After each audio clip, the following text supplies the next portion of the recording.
Into Coach and Company here on Stadium and the Coach and Company YouTube channel. Coach is still here. Mark Zeno sitting in the host chair as we fill in on this Thursday afternoon. We get you set for Halloween, a big weekend for Thursday night football and college and NFL action coming up. We had ourselves a day yesterday, not one that we're necessarily proud of. However, we will have to listen to Coach brag about his 2-1 day. Not our motto here. We want to win more than we lose. Didn't do that yesterday. We hope to bounce back tonight, but you'll see Coach there with those 2 check marks, which I'm sure he will not let us live down as soon as he gets on camera here in just a moment. Want to remind you guys about the other programming coming up here. We have Coach and Bro coming up at 5 o'clock this afternoon on the Coach and Company YouTube channel, as well as Off the Ropes coming up later on today as well. Don't forget about our premium membership, and we'll have a premium pop-up coming up tonight at 8 o'clock. I'm sure we'll feature Thursday Night Football between the Dolphins and Ravens. You can join that on our YouTube page as well. So don't become a premium member. Great way to get a lot of information. Great way to get a lot of great stuff here at Coach and Company. Don't forget about our merchandise. Yes. Hey, ladies, model my shirts. Some of the best merch out there. You guys can get that there with the QR code and right there at the website. So that takes care of all of the information you guys need to get you set for this Thursday afternoon. But now it's time we get to the important stuff and time we beat the books.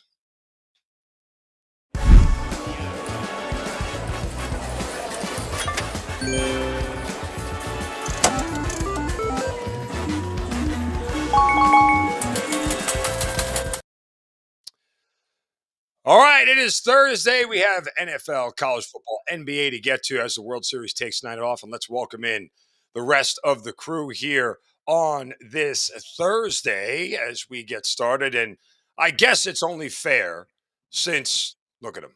Look at him. I mean, he's all in all his glory. Here's the one thing you don't want to do. The one thing you don't want to do when the collective group has a 2-6 day, you don't want the one guy who had the 2 to sit there and gloat about it. You went 4 for 4 and the team lost 16-1. So, Mr. 4 for 4, go ahead. You will not take away from my joy this morning, Mr. Zeno. That will not happen. Because last night on the premium pop-up, yes, we went 2-6 on the morning show, but we cashed no less than 5 live tickets. Plus, do you see in the chat, Big Cheesy, once again, I proved to you and everybody else, you're just too small for me, but thank you. 5 new premium members, and apparently, DG, you can now watch our premium pop-up because you are a winner. Good morning, everybody. The coach is here. Well, good to have you back, Coach. I'm glad that you're in all of your glory right now. Thank you. In the top right, I've learned that there are now 3 immutable facts in life: death, taxes, and Peyton laying points on the road on Thursday Night Football. Peyton Lodge, my friend, how are you? I'm great, Zeno. Good morning. Nice to see you in the host chair. Morning, guys. Quick reminder that Trey Savage's first start of the season was for single A Don Need In versus Jupiter Hammerheads in front of 312 people. Last night, made history, struck out 12 without a walk. Never seen that in World Series history. So follow your dreams. Don't stop playing after 2 years in college like young Peyton did. On things you can't really try to get a grasp on Trey Savage at this point. I mean, it's just the rise and what he's done. I don't think we'll ever see something like that in a really long time. Good for him. Watch next year; he'll be like 3-12 with an RA. But as he runs through the entire playoffs, it's just been amazing to watch. Speaking of amazing to watch, look at that beauty down in the bottom left-hand corner there. DG, welcome. Morning, Zeno. It is a beauty of a face and a beautiful hold on. What's that? Hold on. Oh, it's called 12 again. Ja Morant, another game winner. That is the 8th and tied for the second most since 2019. So shout out to 12. Listen, when he's not messing around with guns, from what I understand, he's a pretty good basketball player. I mean, that's the best way I can encapsulate. Facts. All right. And of course, last but certainly not least, there's nobody I enjoy getting a text from better on game day than one, as Coach says, Rafael Esparza. Good morning, Zeno. Good morning, crew and family. Very interesting. My only ticket I cashed yesterday was women's soccer over in the halftime, over 5.5 goals. Plus money, we had plus 110 because everything else went down in flames. All right. We got a great group for you guys today, and we are ready to hand out some more winners. And I guess I don't have a choice. Usually, Coach likes to ask who wants to smoke. We know who wants to smoke today. Coach, the floor is yours. I am red hot this week, Zeno. I may never host again because ever since I stepped out of the chair, I've been on fire. All right, we're going to start. I got two big plays tonight. Heat Spurs over 230.5. The sports books have not yet, gentlemen, caught up to this Miami Heat team. They play fast. They play fearless. They are an absolute over-team juggernaut. And San Antonio and Wemby, very much a welcome dance partner. I love this number over 230.5. Realistically, should be 235, should be 236. Then tonight, I think we're sleeping a little bit on this Miami Dolphins offense. And remember, they're going to be playing from behind, or at least that's the game script I believe will happen. Tua had 4 touchdown passes a week ago against the Falcons. Tonight, plus money, over 1.5. All he needs is 2. I love that play. I love Tua tonight because I don't think they can run on this Ravens defense. I think they throw all day. Love those two check marks. Zeno, back to you. All right, Coach. Well, we hope for 2 more check marks as we continue on here. Peyton, my young man, floor is yours. Well, you sure you root for 2 more check marks, Zeno? Because I'm laying the 7.5 for the Ravens. Give me the points, baby. No. What can I say? Well, I'm a chalk-eating weasel, baby, and I think that this is going to be a blowout. On a 41-17 final, Lamarvelous Jackson is back against one of the worst defenses in football in Miami, allowing close to 27 points a game. Tonight, they're going to look like the Ravens team we expected to see this year. And with Lamar Jackson back, it also opens up space for Derrick Henry, as the Ravens will have a true pass threat in this game. Much like we see the run game establish the pass will establish Derrick Henry tonight. Give me his rush yards over 91.5 at minus 111. You know, Peyton, crazy. I mean, I agree with you. My problem is, I've seen nobody say they're betting the Dolphins. And whenever that sort of happens around a game, I'm like, nope, not doing it. You know, I mean, just find me the guy who's like, I'm taking the Dolphins plus 7.5 tonight. I don't think that oh, there he is. Well, since his hand up, I guess that's where we're going next, Rafael Esparza. Last time I checked, Lamar Jackson doesn't play defense. He can't tackle and all that. And that's why I am waiting for the plus 8 that we should see. And I'm also taking Tua Tagovailoa over 217 passing yards. This number opened up at 220.5. It will probably continue to drop. Because don't forget, week 7, his passing prop bet was 214.5. So I think this number continues to drop. I'm playing the number. And yes, they probably will be playing from behind, but they'll get that backdoor cover for me today. And I think the Dolphins plus 8 or even 7.5. And then we're going to college football. Give me the Roadrunners of UTSA plus 6. Here's another one. This one will be probably 6.5 because let's face it, Tulane's probably the all-around better team. But a lot of distraction going on in the Green Wave. Is John Summerall staying? Is he leaving? Who knows what this guy's doing? He's going to be the hottest head coach probably coming out besides Kiffin. I think distraction will probably hurt them. I like UTSA at home. They won 12 out of the last 13 home games. Yeah, you and I have some synergy there. I'll explain why in a moment. But I have to kick it over to the man who loves kickers, DG. I do love kickers. We're going to start off with our guy, Jimmy Butler. He plays for the Golden State Warriors. I hate Draymond. You do too. I'm going to go with Jimmy Butler here at 20-plus points at plus 110. He's averaging 21.4 points on the season. He's had 20-plus points in 4 of the 5 games on the year as well. And then Milwaukee allows the second most points to the small forward position at 32.21 points per game. That's a lot. We like Jimmy to score 20 tonight. And then kicker time. Riley Patterson for the Dolphins. We're going to over 1.5 field goals at minus 105. Baltimore allows the second most field goal attempts per game at 2.7. And that goes up in away games at 3.5. Patterson's cashed 3 straight for the last 5. I like him to continue to get 2 field goals again, and we cash at minus 105. Baltimore's been allowing a lot more than field goals on defense. Good there. All right, my 2 plays tonight. We will go to college ranks. Here's where our synergy is there, Mr. Esparza. Tulane team total over 30.5. Both of these teams try to play up tempo and score a lot. Tulane clearly has the better offense here. I don't want to lay the points on the road here because I do think UTSA could present some problems at home for this team.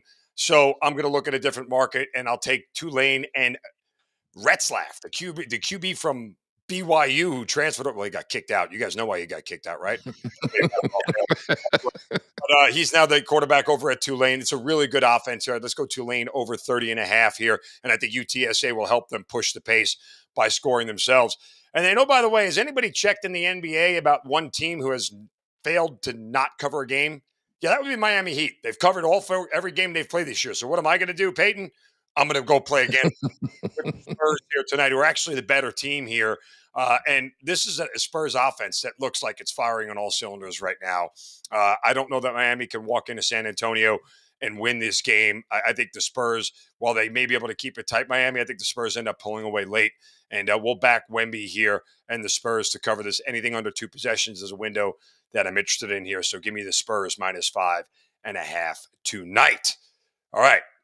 That brings us to the moment where we all got to decide who's barking. It's time for the dog of the day. Let's bring it up here on the screen. As we go over, we talked about the Dolphins and Ravens here, the Milwaukee Bucks and Golden State Warriors, and of course, just the aforementioned Heat here in San Antonio against the Spurs. Coach, where would you want to go? Well, these are 3 very interesting ones because I think they're all 3 live. But I'm going to go with the Bucks over the Warriors. Warriors had a relatively easy game over the Clippers, and they playing well, firing on all cylinders, as you say. But the Bucks had a really good performance against the Knicks and won late in that fourth quarter. So I think this game, being Milwaukee's, I like the Bucks to win this one on the money line. But did they have a good performance again? The Knicks led 103-101 with 7 minutes left. The Knicks scored 7 points the rest of the way. Yeah, I said in the fourth quarter they had a great performance. Yeah, well, the Knicks had. I would like to look. The Knicks had a bad performance. Sure, Milwaukee had a good one. But anyway, Peyton, where are you going? I'm going with Milwaukee too. It's the first day we can't take Toronto as an underdog, right? So I'm looking for maybe the Dolphins. I'm kidding, but I will take the Bucks on the money line as well. I think Golden State might have some trouble taking Giannis down low and seeing what he can do with Jimmy Butler kind of playing the power 4 type of role. I think he has some trouble guarding the Greek Freak tonight in the paint. DG. No trouble for Jimmy Butler, but I do like the Heat. They are sneaky because they can shoot from anywhere and they are filling it up right now. I think the Heat playing against a Spurs team that's on a back-to-back. I love the Heat to be a sneaky underdog tonight. Raphael.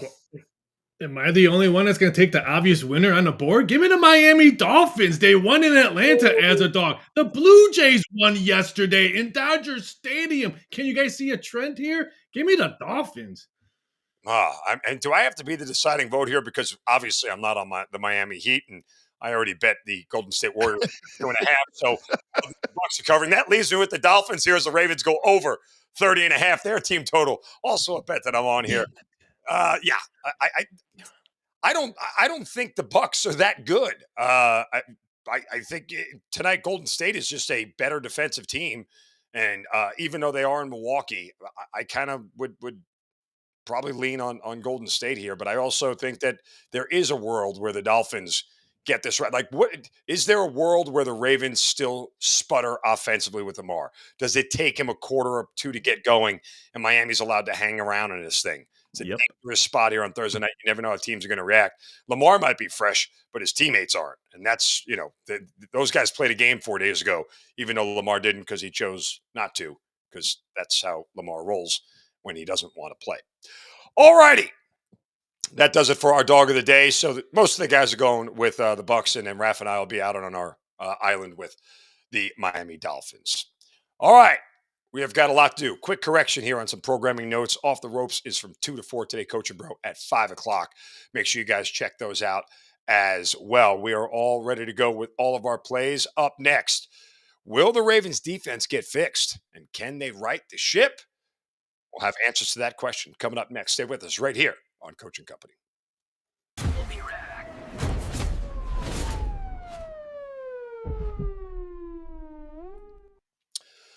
All right, we are back here on Coach and Company as we get things rolling here. And gentlemen, we have a lot to discuss here in the break.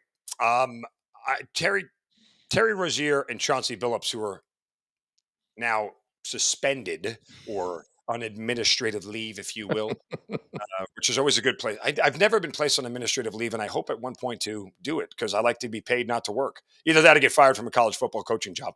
That also works. You also get paid not to work. But getting paid right now while the investigation is going on into the betting probe that they are involved in. Coach, I guess it's something you can do, right? Can you imagine them walking in and saying, "Hey, you're not going to pay me," but that conversation is not happening right now. I was shocked that this was even a story that anybody had to say, because they should just walk away quietly because they're going to prison, both of them. So this is not a shock to me. Peyton. Yeah, it's crazy that they both are going to go to prison, and that's what we all found, or that's what we all thought from the beginning of this, right? And we didn't really want to hear anymore because we liked these guys. Love them. We didn't really want to hear too much. And yeah, it's not a shock to me to hear that they're not getting paid, of course. DG. Yeah, I think it's an understood thing, but I also think it needs to be clarified that they aren't getting paid so everybody understands what's going on, because, keeping everything simple and explaining it to the public is a win on their side. But realistically, if for some reason all this shakes out and nothing ends up coming from it, they still get their payback, right? And so it's being held, and so they're not just going to lose it no matter what, but they're probably doing jail time. Yeah, escrow is a good place to leave your money, especially while you're in prison. And oh, by the way, if you've ever been to federal prison, not that I have, but they make big rocks into little rocks a lot in federal prison. That's all you Yes, do. they do. Yeah, that's Yes, they do. The tour. Ask Michael Vick. He was there. He was there. Is that fair? In Kansas. Yeah. Yeah. That's where federal prison is. That and Dorothy's house. All right. We have stuff. The Ravens, the Dolphins, a preview coming up next. Stay with us right here.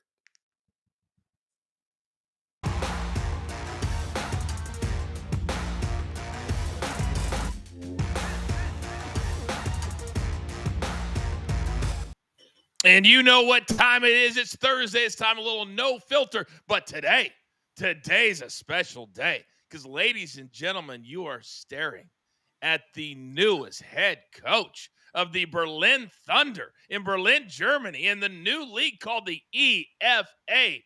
And he's ours at least for another few weeks. Bill McKagan, congratulations. What an announcement this week. How did it come about? What's going to happen? Look at the production value here. I love this. If I can get everybody to do this type of production in Germany, when I get announced, we're going to have a heck of a year. Oh, man, I could not be more thrilled for you. We'll do a longer segment or maybe even a show to talk about the Berlin Thunder later. But we got to get into Thursday Night Football tonight. Absolutely. Lamar Jackson, he's obviously the story that he's back. Does that allow for the Ravens to get back into the mindset that their offense could just run away with this one? I don't like to think that offenses run away with anything in the NFL, even if they were conversely flipped with their record and being a winning record, just because the nature of these professional athletes, they're just so competitive, right? And that kind of leads me into my Lamar Jackson. This is a crazy competitor. And I know I heard some comments earlier on the show, but trust me on this. I've known this guy since Pompano Beach and Louisville. Like, when he's in a set of pads, he's going to be ready to go, and he's going to have something to prove. So I'm excited to see what Lamar's going to do tonight. And Derrick Henry had 2 touchdowns last week. Expect him to get a ton of carries, and those type of things tonight. I'm really excited to watch these guys play. Now, in the Dolphins and the Ravens, their records clearly are not what they wanted it to be. It feels like that for the loser, it's completely slipping away. What separates a coach and how they deal with the team when you are having a record or a season that you didn't plan on? Yeah, that's a wonderful question. I think the first thing is when you win a game, it's always easier to coach hard because everyone wants to get better. They see your building. When you lose a few in a row, the morale's low. So you have to be very calculated with your words. You got to be more positive. So it starts with the coaching and the messaging that you have with your players. And John Harbaugh, I mean, what an unbelievable tenure he's had there. So I feel really good about what's going on with the Ravens and that they'll fortify this. I think the veteran leadership is also the second most important variable in this thing. So in my opinion, the veteran leadership of the Ravens at this particular time is a little bit stronger than the Dolphins. You got 2-5 for the Ravens. You have 2-6 for the Dolphins. Who needs this win more? The Dolphins do, simply put. I think, John Harbaugh has so much equity. I interviewed with John as a scouting intern or scouting entry level scouting role in 2008. So like he's been there doing his thing for some time. So I think he's built up some equity with that organization and with the players. And obviously, I think it's just a little bit more noisy as we covered a game with Miami earlier in the season.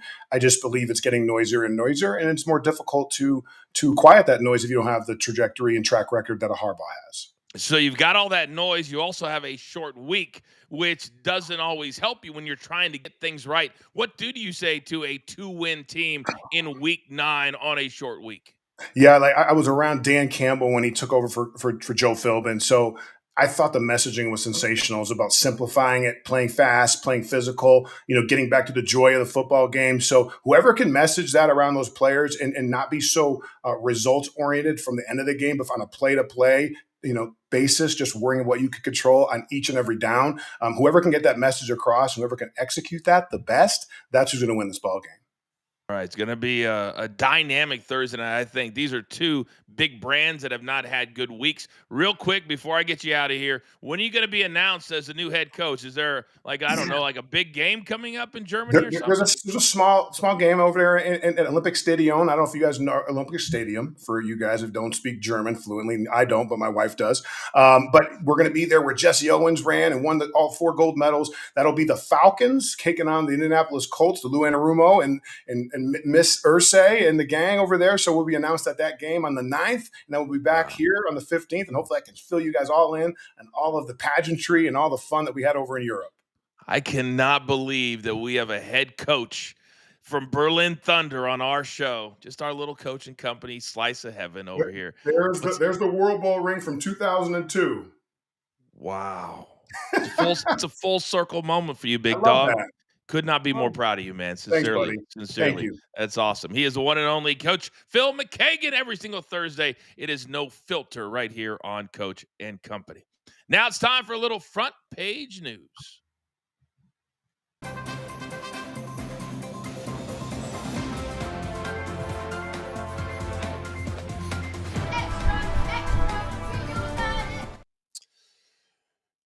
All right, let's get it going. Again, big congratulations to Coach Phil McKagan. Just an amazing accomplishment as we look forward to NFL Europe. And but the Falcons are probably going to get smoked in that game, for the record. The only good part about that trip for Coach will be Coach Phil being announced. All right, let's get into some front page news here with the Detroit Lions and Aiden Hutchinson.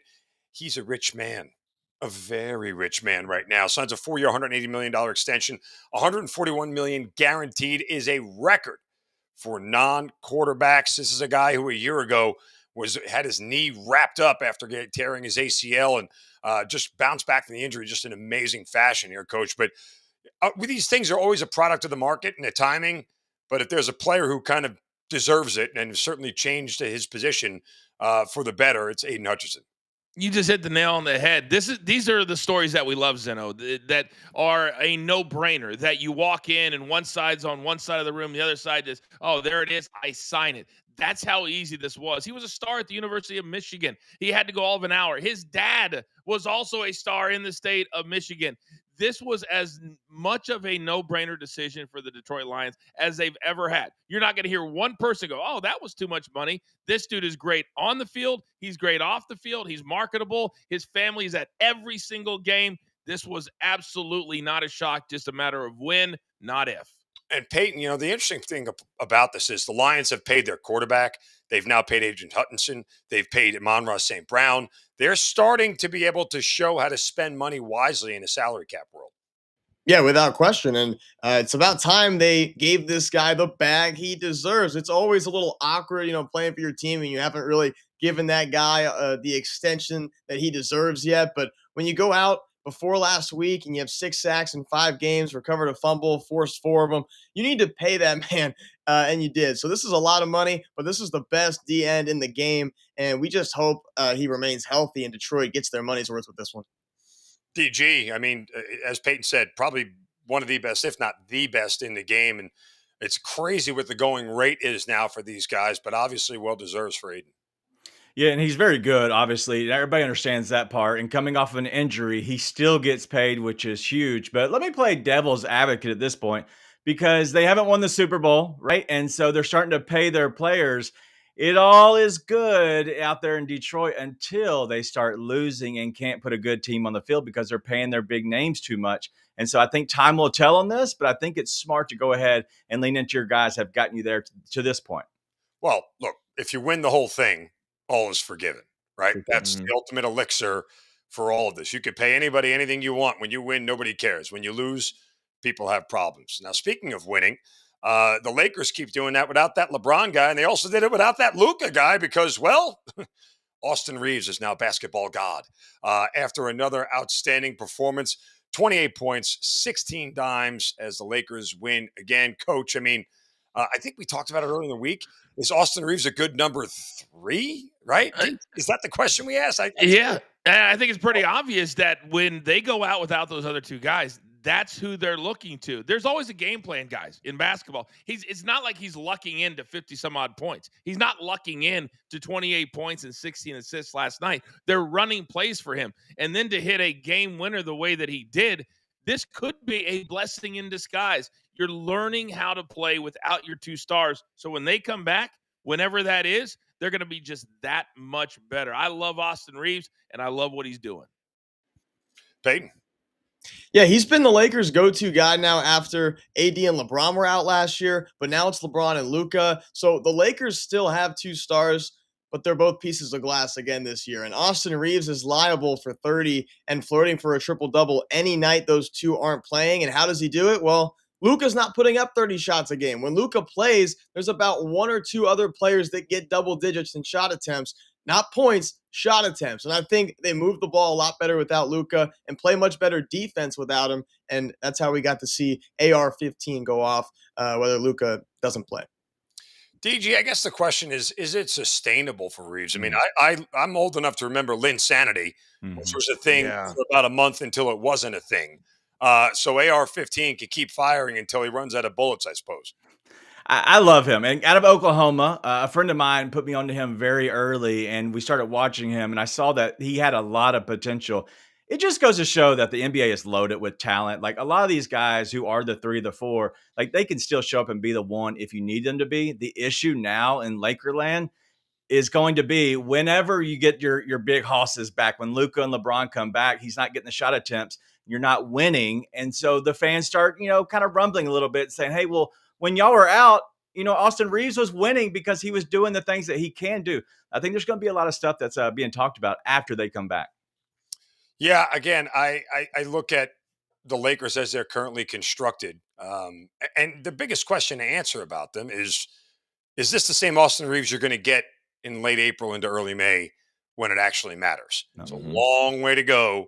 And this team, as currently constructed, now that we've had from last year's trade deadline to now, we've started to see what they look like with LeBron and Luka. Obviously, no LeBron right now, but I question whether this still is a championship caliber roster, Coach. And I think that's really what the issue is. And no, I think that is the big question, because if that doesn't happen, they're stuck, because Luka's going to be their guy for the next 5 or 7 years. So hopefully he's smart enough, Zeno, sitting out watching this, just like I am not in the host chair. I have a different perspective, and hopefully he will too. So when he comes back, he shares the wealth a little bit quicker, as Peyton was alluding to.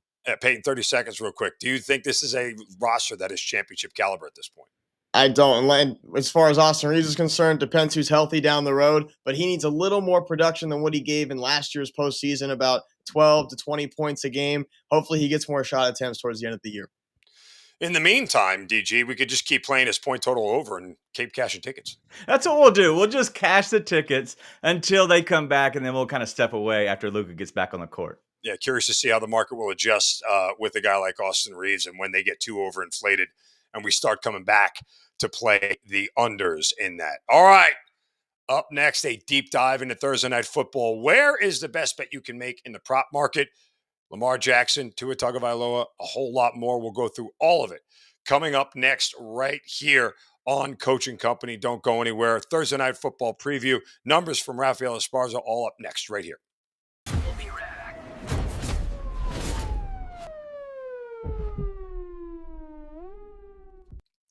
Gentlemen, good to be back with you. I missed you. Missed you terribly. We missed you too.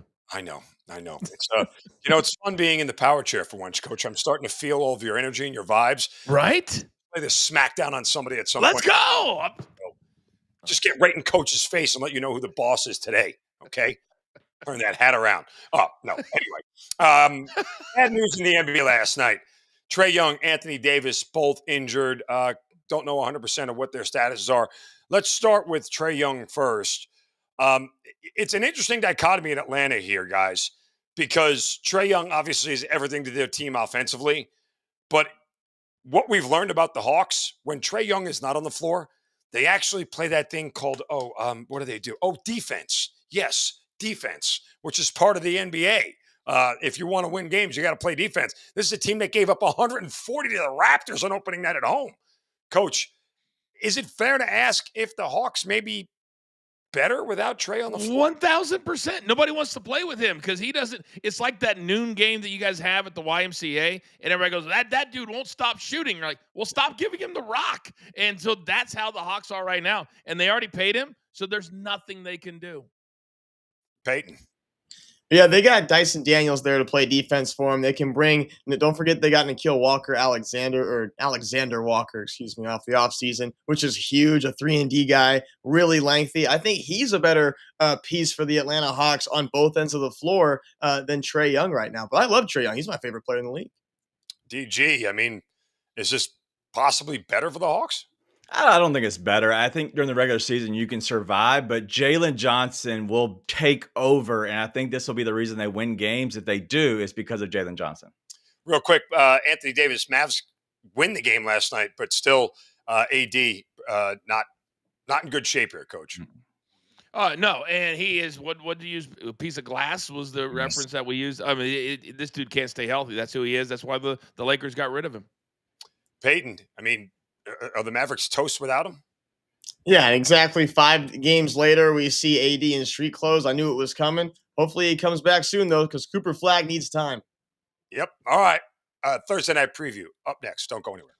Welcome back to Coach and Company, presented by Code 3, now streaming. We are back here on Coach and Company for a major Thursday night football preview. We're going to dive into everything, both inside and out of this contest. Before we do that, let's get our man Rafael Esparza in here to give us the latest on the line movement. Raf, what are we seeing so far here in this Thursday night football game? I think if you really want to take the Ravens, I believe you should bet it now. I see 2 8s out there right now, one in the States and one offshore. So I think everyone's probably going to copy and paste. We'll probably see 8. I think the total will probably stay at 51 and a half. I do want to touch an NBA game because the coach has this. He has it to over 230 and a half. It's already dropped down to 228 and a half. So I think this probably will drop down to maybe a half a point more. Don't put that ticket in because I think you get a better number in probably a half hour. Just any other thing on the college slate that you're seeing tonight? I know some of the smaller games get sharper action. Is there anything we're starting to, I know the UTSA line moved from 4 up to 6 earlier in the week.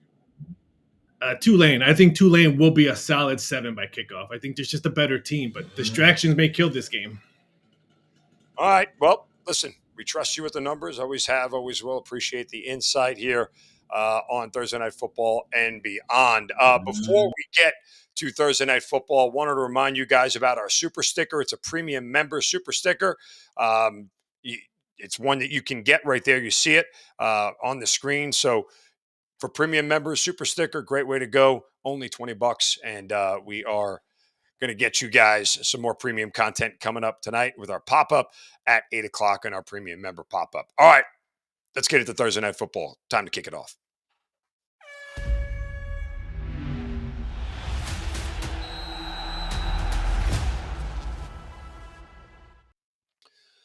Gentlemen, a Thursday Night Football matchup here between the Ravens and Dolphins.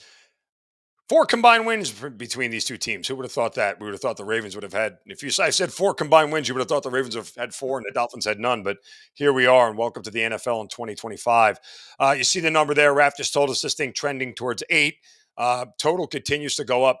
2 things I haven't seen. Anybody bet the Dolphins? Did anybody bet the under? Which makes me very, very nervous when the entire world is on one side. That's why those buildings are so big. But Coach, is there a world where the Ravens are and the public are 100% right? Like this is all Ravens all night? I don't think so, and I think people need to remember that that hook, by the way, is like a blinking red light, Yes. just like the super sticker JC1. Thank you. That was a thank you, Zeno, to all the tickets we cashed last night. So thank you to JC1 for that super sticker. Anybody can give, not just premium members. Anybody, if you have a good day and Zeno or anybody wins you money, we appreciate that. Now, as far as this is concerned, I would only use the Ravens here if I'm buying it in a teaser, but I got crushed on my teasers last week, so I'm a little bit gun shy. The Dolphins, remember, they scored 34 against the Falcons. It's not like the Falcons are the worst team in the league. And the Ravens were not playing good football with Lamar Jackson at quarterback. So I'd be very hesitant to lay this big of a number based off of what I saw from the Lamar Jackson-led Ravens before he got hurt. To your point, the tease option, and there are people out there who tell you don't tease totals, this, that, and the other. If there was a 7.5 and a 51 that got me down to a key total of 44 to play the over, Ravens down to -0.5, over 44, because you could still push with the 44 if you're Sure. 420 and whatever happens. It's a route you could go, not a recommended one, but certainly there. Peyton, I know you like the Ravens tonight, and I agree with you. I mean, I wouldn't bet the Dolphins, but my concern here is just that Lamar Jackson might be a little bit rusty. Yeah, we just heard Lamar say in an interview, every game is ride or die from here on out. And you know what? If you're going against him, that should scare you because obviously he's right. They're 2-5, but the Ravens still have expectations this year, though. And if they can just make it to the playoffs, they're going to be okay, but they need to get there, and they know that. But most importantly, Lamar Jackson knows that, and he will do everything he can to get the Ravens there. You heard it from Coach Phil in the interview, too. This guy's back in pads tonight, and he's going to do it in do or die mode. DG, the Dolphins get the win last week. Almost like it feels like maybe a letdown spot for them. Finally got some relief, that for all the talk about Mike McDaniel losing his job and the team playing so poorly, they actually get a win, a convincing one. Is there a concern for you for Miami that they won't be in this game because of that? I think it's the opposite. And I think when you finally get a win, you kind of can take a deep breath. You can get a breath of fresh air. And now you can kind of play a little bit more loose and you got some energy going. I just look at this game. If I'm taking anything before the game, it's Dolphins with the number. But if it during the game, I think it's going to be close enough where you can get a much better number live for the Ravens. All right, let's dive into position by position breakdown here, gentlemen, as we look at some of the numbers here going forward. We get Lamar Jackson coming back into the fold here against Tua Tagovailoa. I will say this much. I did take a look at Lamar's rushing prop, which is a little bit lower than it's normally been. Usually he sits in the low 40s. I saw 35.5 yesterday. Peyton, let me go to you first. Is that something you'd want to get involved in, or because it's a hamstring injury, you're going, I need to wait and see here how much he's going to take off? That's exactly right. I don't love Lamar's rushing props tonight on the ground after a hamstring injury. And I think it's going to be a big Derrick Henry night on the ground. So I don't love the passing yards either. I think they're going to dominate in time of possession and keep the ball in Henry's hands. However, I do think it'll be a very high-scoring game. Give me Lamar's passing touchdowns. Coach, where are you going with this? Well, I have my best bet is over 1.5 for Tua, because I think what's going to happen, even if the Ravens cover tonight, Tua is going to be throwing a lot. I went and dove into the numbers the last couple of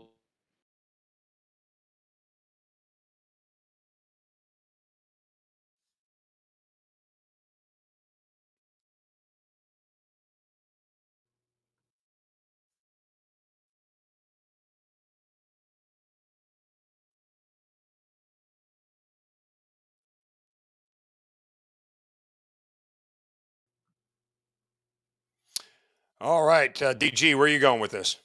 Yeah, so I like Tua. If I'm looking at anything, I'm looking at Tua's rushing yards. And I know that sounds stupid, but he's cashed in all but 2 games this season when he's played. And it's just one little rush that he comes out and he clears out and gets 3 yards. I don't expect him to win, so I'm not worried about the kneel downs as much. And so I think that he can get outside the pocket just one time and get us 3 yards. Yeah, again, I'm curious what Lamar's numbers like. I wouldn't go over the pass attempts because they're a bad run defense, right? It should be a very Derrick Henry heavy day, but that's never stopped Lamar from going off when Derrick Henry has big days. And let's go to the running backs. With that being said, we know Peyton talked earlier about the rushing yards prop, and this is a bad Miami run defense, and it's also been a bad Ravens defense overall.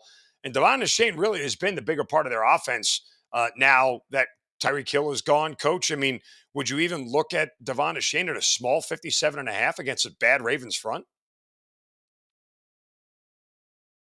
I think you're muted, Coach. Yeah, I think we lost Coach's audio here for a minute. So let's go to DG real quick. Yep.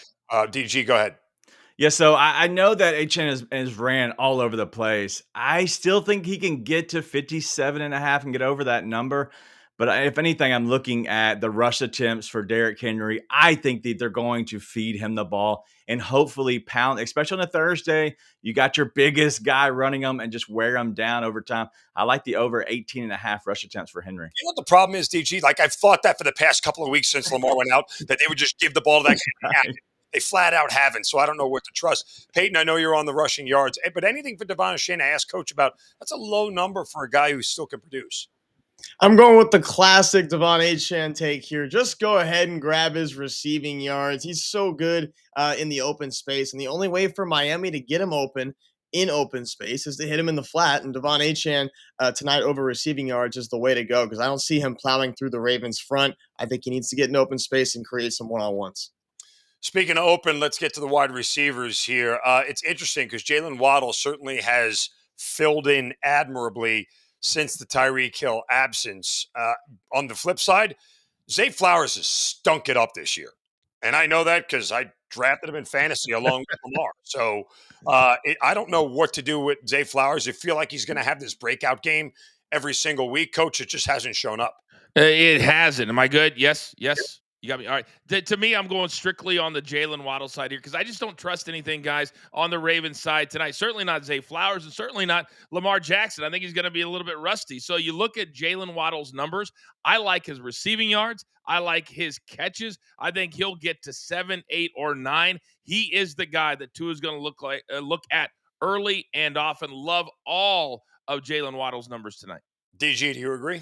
I do agree with that. And if you look at this number of 64.5, he's went over 3 of the last 4 games.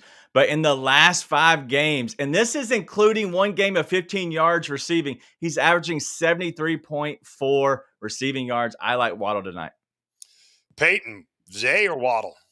Well, I like Zay Flowers, but with Lamar back, you can look at other options too. Mark Andrews just 28.5. DeAndre Hopkins just 16.5. DeAndre Hopkins has had 51 plus receiving yards in 9 straight Thursday night games, and plus options to go with tonight. So a couple options there. And so I like the smaller projections. But with Jalen Waddle, 99 yards last week, he's been the go-to guy now without the cheetah. But what scares me is he had just 6 receptions or 6 targets, 5 catches for 99 yards last week. I like his longest reception. The last 3 or 4 games, he's had 43, 46, and 45. I would target his longest reception tonight.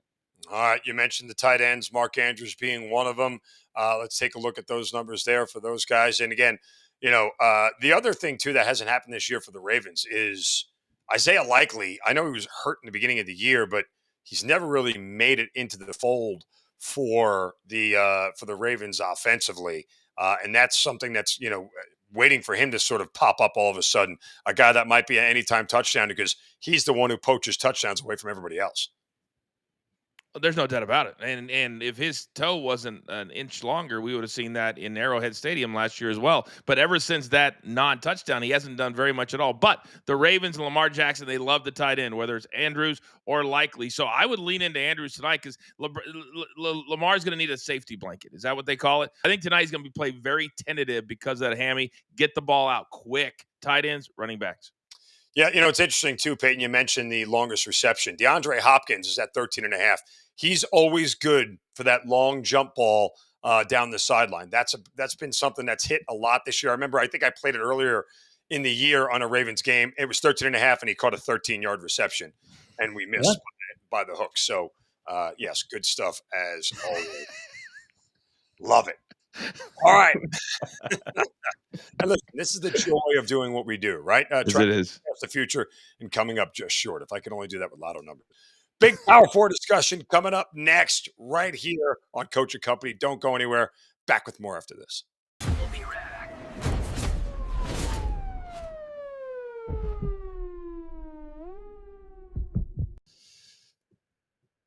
Well,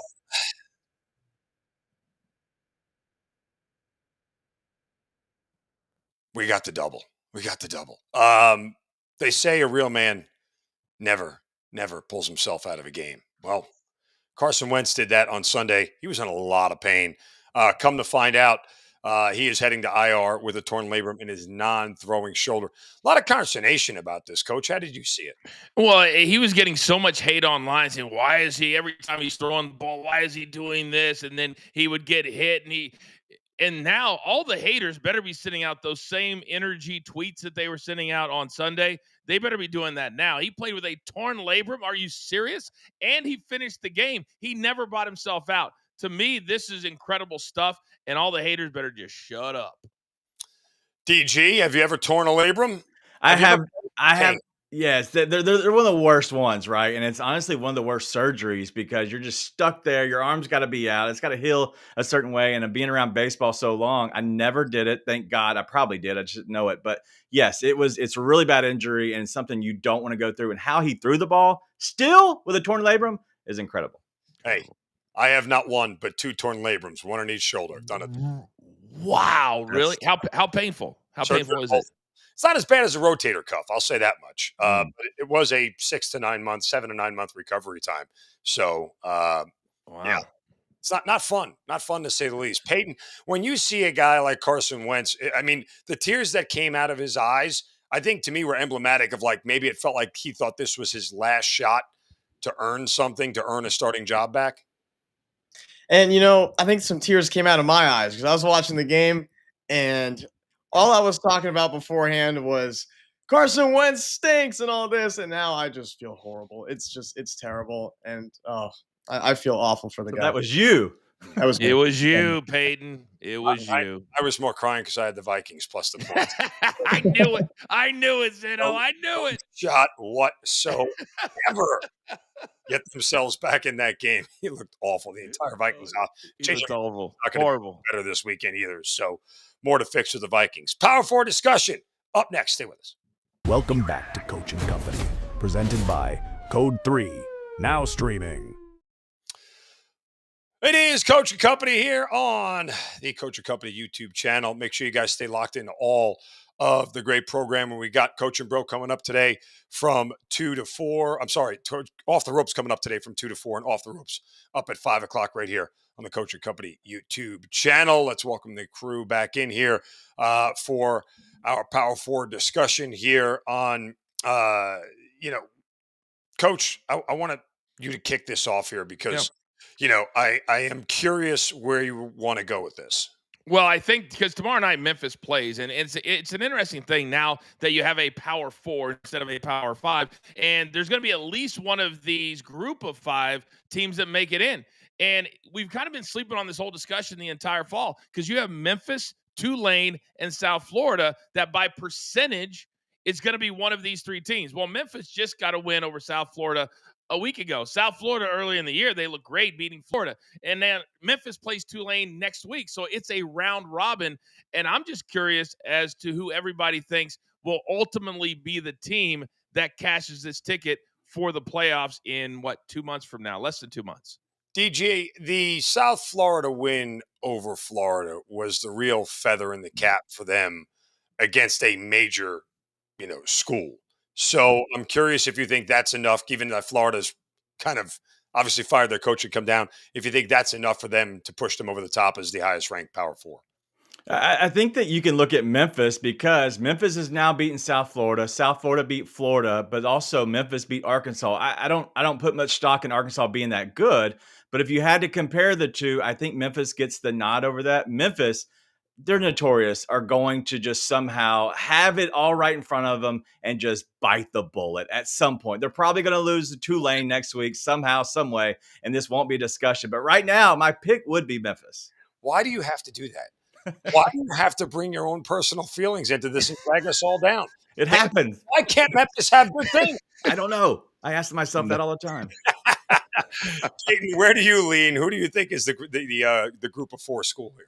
Well, when you guys went to class, you remember in the classroom where you'd have your hand raised, then someone said exactly what you're going to say before, so you put it down. That's kind of what just happened with DG there. They beat Arkansas. Arkansas, not the best team in the world, but they beat Arkansas, which is a pretty good win for Memphis. But by record, 7-1 this year. It's hard for me to put South Florida ahead of Memphis, especially the latest game being Memphis just handing it to South Florida with 34 points on them. Let me ask you guys this real quick, because if you thought DG was sour on Memphis, can I propose that none of these group of 5 schools need to be in this thing, period? It's a waste of a spot. It's a waste of a slot. They have no chance to actually win a game, let alone the college football national championship. Why waste the time? I'd rather give it to a bigger school. That's fair. And I think there's an argument to be said for that. But if you start making that argument, now the other person is going to say, well, let's do 16 then, which has been on the table as well, because you don't want to knock those guys without a shot. But I agree with you. They have no shot to do any damage, probably not even win a game. You guys, I mean, you DG, Peyton, you guys agree? So what I will say is, no, I don't agree for the simple fact that this makes sports fun. Like, this gives them a chance. So you're telling me there's a chance. That's all you need sometimes. And when you have these games, as long as they're not hosting the game, because that I don't need them to have a bye. I don't need them to kind of be one of the driver's seat. Just fill in, right? If you want to be one of the lower seeds, that's fine. But just give them a chance. It's a good story. And if so happens they win, so be it. Peyton? And there's 2 ways you can look at it. You can look at it from DG's side, oh yeah, maybe an underdog, a Cinderella story. But I think that's in other sports. I think that's in basketball, or maybe sometimes in baseball. Your point, it's just different. The size and the athleticism of players of bigger schools in the sport of football specifically is just a huge difference. I think that's why we should see bigger teams definitely make it instead of teams like Memphis. Yeah, it's men versus boys. Something I would know about. Just kidding. I was waiting for the response. I'm just waiting for the giggles. Thank you very much. You're welcome. You guys, you all try to keep a straight face, and then realized you couldn't, and that was the point of the joke. Nonetheless, but yeah, look, I the Cinderella thing and the whole, it's a nice story. That's for the first round of the NCAA tournament, right? Where basketball's an equalizer. If you can shoot, guess what? Size doesn't matter. If you can shoot, you're going to win games, and that's really what it boils down to. I don't think the matchups are fair. Even when it comes to some of these bigger Power 4 schools, some of the bottom feeder teams. Look at Purdue. Purdue is not a legitimate Power 4 school right now. They're not. True. Beat by everybody. UCLA lost 2 games to group of 5 schools. I mean, there are some programs that can't even hang at the bigger level. Why would we want to invite them in? Why would we want to invite these smaller schools in when it doesn't really matter? Just my 2 cents on the whole thing. All right, gentlemen. Getting to that time of the show, and it is time for us to lock it in.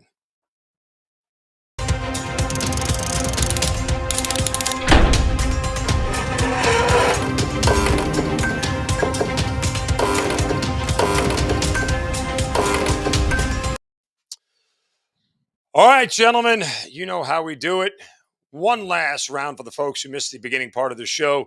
They still get all the great information that we're giving them here. A couple of quick nuggets on all of your plays, since DG is up in the top left and most of the kicks that he bets on go wide left.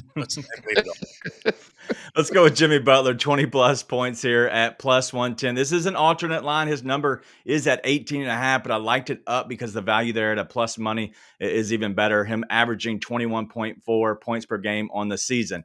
Let's go to Riley Patterson for the Dolphins. I'm going over the 1.5 field goals at minus 105. Patterson's cashed in 3 straight. 4 out of the last 5. Baltimore allowed 2 or more field goals attempts in 6 of 7. It's going to happen. Over to the smartest man in the business, Rafael Esparza.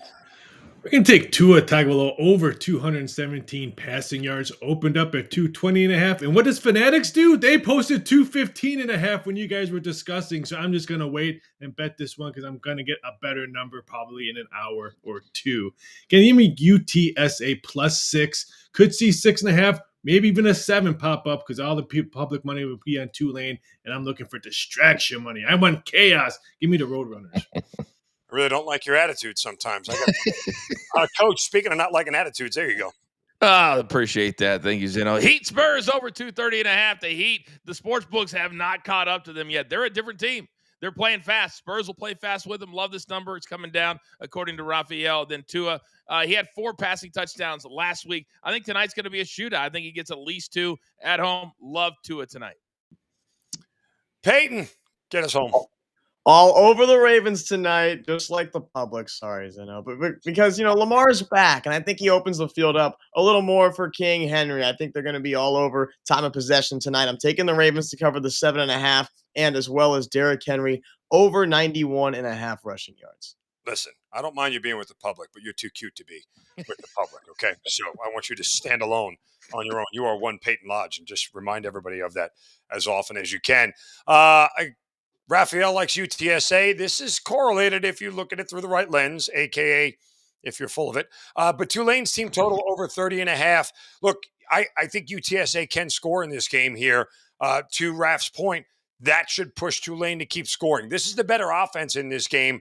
They're averaging over 30 points a game this year. And with Jake Retzlaff at quarterback, it's ascended to another level here. So let's go Tulane over 30.5 total points against UTSA, and then we'll kick it over to the NBA. The Miami Heat have covered every game this year. So what am I doing? I'm fading the Miami Heat. Give me the better team. I'll lay the points with the San Antonio Spurs and Wimbayana at home tonight.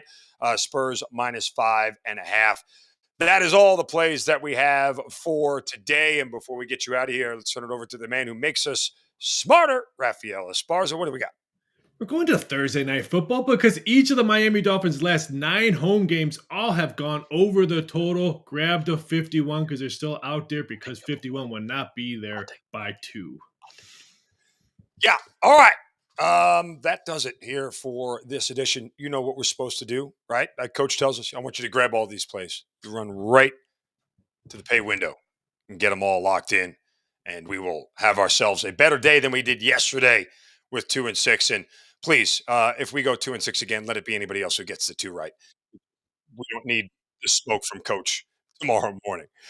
Thank you guys so much for letting me sit in the coach chair tonight. For the coach, DG, Peyton, Raphael Esparza, Mikey P, producer man, all of us here that are with you each and every day on Coach and Company. We appreciate you guys tuning in. Don't forget, premium pop-up coming up tonight at 8 o'clock. Make sure you check out Coach and Bro, Off the Ropes, all the great content here on the Coach and Company YouTube channel. And you guys have yourself a great day, and we'll see you tomorrow.